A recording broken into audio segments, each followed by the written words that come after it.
আমি কিন্তু এই ঘরে থাকতে চাইনি। আপনি যে শো অফটা করছেন তার কিন্তু কোনো প্রয়োজন ছিল না।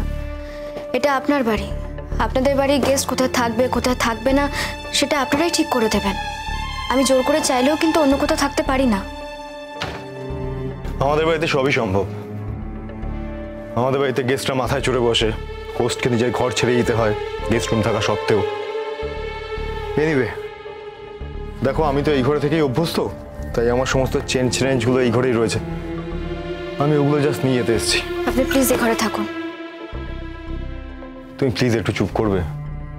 আমার না সব কিছু সহ্য হয় শুধু এই নাটকটা ছাড়া। আমি নাটক করছি আপনার সঙ্গে? হ্যাঁ, নাটক করছো। প্রথম দিন থেকে তুমি আমার সঙ্গে একটা নাটকই করছো। একটা মানুষ আর একটা মানুষকে কেন এতটা হেট করে বলুন তো?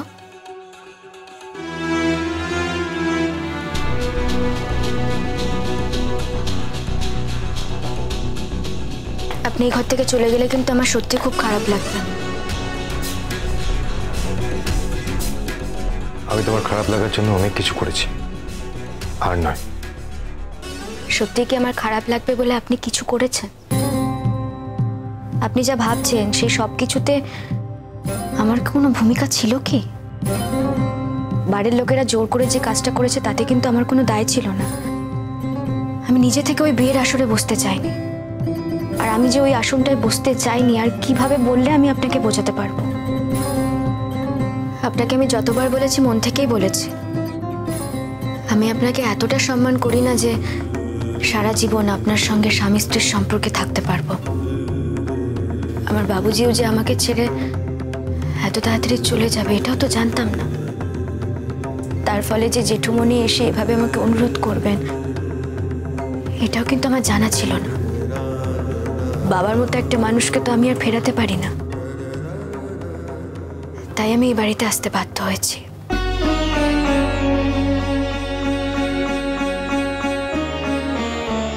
আমি জানি এসব কিছুই আপনি বিশ্বাস করছেন না। আপনার মনে হচ্ছে আমি এই বাড়িতে আসার জন্য ব্যস্ত হয়ে উঠেছিলাম, আর জেঠুমণি আমাকে প্রস্তাবটা দেওয়ায় আমি আকাশের চাঁদ পেয়ে গেছি। না, শুধুমাত্র জেঠুমণির সম্মান রাখতে আমি এই বাড়িতে আসতে বাধ্য হয়েছি। এরকম একটা জায়গায় থাকতে কার ভালো লাগে বলুন তো? অন্য একটা পরিস্থিতি, পুরোপুরি অন্যরকম একটা জায়গা, যেখানে কেউ এই মানুষটাকে পছন্দ করে না, সেখানে থাকতে কারই বা ভালো লাগে? ওই জায়গাটায় কিন্তু আমি খুব একটা খারাপ ছিলাম না।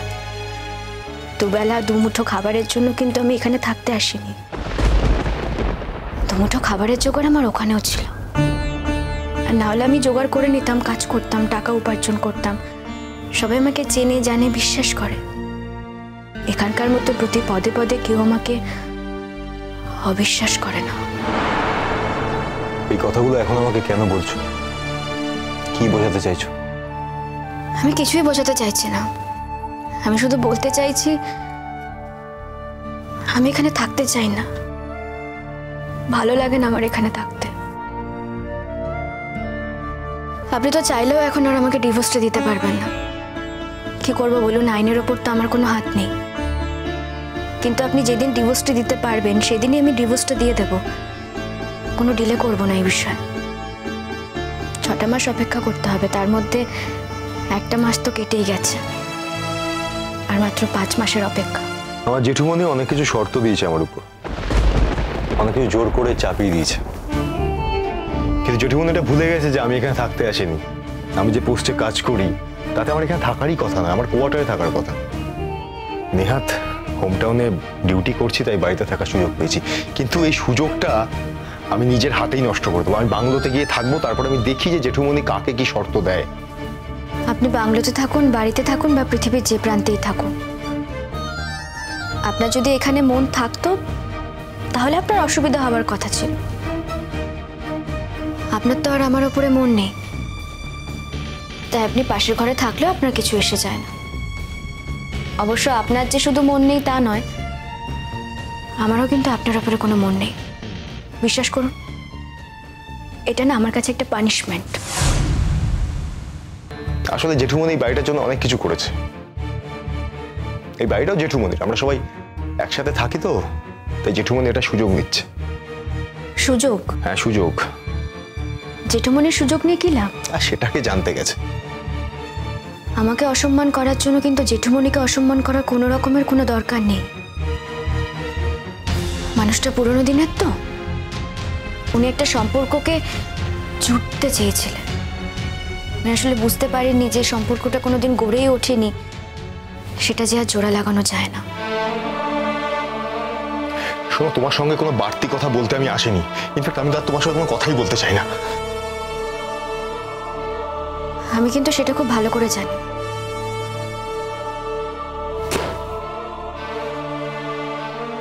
শিরিনের কাছে মুখ দেখানোর মতো জায়গা নেই আমার। যাই হয়ে থাকুক, আমার জীবনটা কাঁটাতারে ভরিয়ে দিয়েছো তুমি গুড্ডি। সেটা ঠিক করো। আর এই যে তুমি সারাক্ষণ বলো না যে শিরিন নাকি তোমার দিদি, তুমি শিরিনের বোন। আমি তো শিরিনকে গিয়ে বলবো যে তুমি যতই গুড্ডিকে নিজের বোন হিসাবে ভাবো, গুড্ডি কিন্তু তোমাকে নিজের দিদি হিসাবে ভাবে না। যদি তুমি ভাবতে তাহলে এই কাজগুলো তুমি করতে পারতে না। কি করেছে? কি করেছো আবার আমাকে জিজ্ঞেস করছো? কি করেছো? কি করেছি আমি শিরিন দিদির সঙ্গে? কিছু করেছি কি? আপনি তোকে বিয়ে করছেন, মানে আপনাদের বিয়েটা হচ্ছে, আমি কিন্তু কোনো আপত্তি করিনি। তুমি আপত্তি করার কে? আমি আপত্তি করাতে কিন্তু অনেক কিছু। আমি আপত্তি করলে আপনি যে বিয়েটা করতে পারবেন না, এটা তো আপনাকে বুঝতে হবে। কি বলতে চাইছো তুমি? মানেটা কি? মানেটা কিন্তু খুব সোজা। ধরুন আপনি আমাকে পছন্দ করেন না, আপনি আমাকে নিজের বউ হিসেবে মানেন না, কিন্তু তা বলে তো আমি আপনার বউ হলাম না, তা তো নয়। এখনো পর্যন্ত কাগজে কলমে কিন্তু আমি আপনার বউ, লোকের কাছেও আমি আপনার বউ। আর বউয়ের কিছু অধিকার থাকে। আমি যদি এখন আপনার ওপরে সেই অধিকারগুলো প্রয়োগ করতে চাই, অধিকারগুলো খাটাতে চাই, আমি যদি বলি আপনাকে আপনি অন্য কোথাও যেতে পারবেন না, আপনি বিয়েটা করতে পারবেন না, তাহলে কিন্তু আপনি সত্যি বিয়েটা করতে পারবেন না। আমি কিন্তু সেটা মনে করি না, আর সেই জন্যই আপনি আজকে আমাকে এতগুলো কথা বলতে পারছেন। যাই হোক, আমি একদিন এই বাড়ি থেকে চলে যাব। সারা জীবন এই বাড়িতে থাকতে আমি আসি। এই যে আপনি আমাকে প্রত্যেকটা পদে পদে অপদস্থ করছেন, আমি কিন্তু মেনে নেব না। আপনার যেরকম মান সম্মান আছে, তেমন আমারও মান সম্মান আছে, আর সেটা ঠিক করে রাখার দায়িত্ব আমার। আমি আপনাকে এ ঘরে থাকার জন্য বারণ করছি না, আপনি চাইলে এ ঘরে থাকতে পারেন। এবার সিদ্ধান্ত আপনার। জেঠুমনিকে আমি বুঝিয়ে বলবো আমি কেন অন্য ঘরে চলে গেলাম। তুমি কিন্তু ডেঞ্জারাস।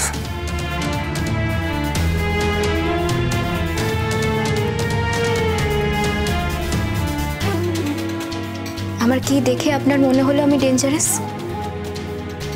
আপনাকে এই বিয়ের কথা বললাম বলে, বউয়ের অধিকার প্রয়োগ করার কথা বললাম বলে? পারি না? পারি তো, কিন্তু আমার রুচিতে বাধে। বিশেষ করে আপনার মতো একটা মানুষের ওপর অধিকার প্রয়োগ করতে না আমার সত্যি রুচিতে বাধে, কারণ আমি আপনাকে মানুষ হিসেবে কোনোদিন পছন্দই করিনি। যাই হোক, অনেকগুলো কথা বললাম, তবে তার সঙ্গে আরেকটা কথা বলতে চাই। এই যে আপনি আমাকে অসম্মান করছেন, ধারাবাহিকভাবে অপমান করে চলেছেন, এই অধিকারটা কিন্তু আমি আপনাকে দিইনি। আপনি আমাকে অপমান করলে আমি কিন্তু প্রতিবাদ করব, উত্তর দেব, যেমন আজকে দিলাম। আপনার যদি এ ঘরে থাকতে হয় থাকুন, নাহলে যেখানে যেতে চান সেখানে যেতে পারেন। আর একটা কথা শুনে রাখুন, আপনি শিরিন দিদিকে বিয়েটা করতে পারেন আমার দয়ায়, আমাকে উপেক্ষা করে নয়। এই কথাটা শুধুমাত্র আপনার নয়, শিরিন দিদিরও মনে রাখা উচিত। আসুন এবার।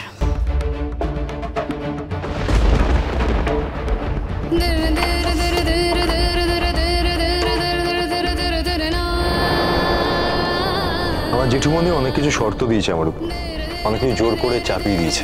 হোমটাউনে ডিউটি করছি তাই বাড়িতে থাকার সুযোগ পেয়েছি, কিন্তু এই সুযোগটা আমি নিজের হাতেই নষ্ট করে দেবো। আমি বাংলোতে গিয়ে থাকবো, তারপর আমি দেখি যে জেঠুমনি কাকে কি শর্ত দেয়।